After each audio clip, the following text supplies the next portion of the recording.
Hi, my name is Giuseppe Carnevali. I have not one, but two of these boats, MY44.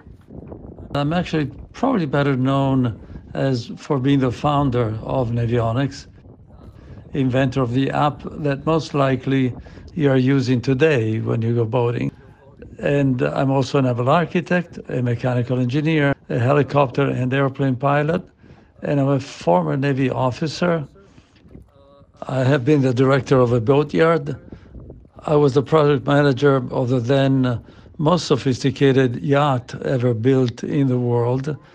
So when I talk about boats, I know what I'm talking about. The boat overall is very beautiful, and I will show you some of the highlights. But it has flaws, flaws that make the difference between being safe and not safe, and make the difference between having a lot of fun boating or spending your time fixing problems, having arguments with the manufacturers, and doing a lot of annoyance. So I will tell you what problems I found and what solutions.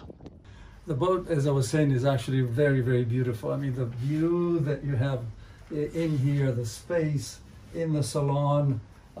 If we go down and see the master cabin, I mean, this is literally bigger than the condo I have, my ski condo. I mean, cabin, bathroom, shower stall, absolutely beautiful. But we have some problems. So here we are in the salon, and you see nice panels and everything else, but this is the original panel. And if I hold it up, there you can see how warped it is.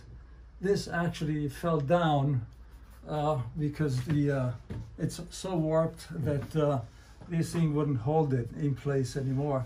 So just imagine, and I will show you a picture of what it looks like, but just imagine this happening while you have your guests sitting at the table and this falling on their head, followed by the other panels in rapid sequence. Fountaine Pajot said, yes, you're right, we're going to send you replacements. They never did. So eventually we had these done out of PVC, which does not warp, and put better fixings so they will not fall down.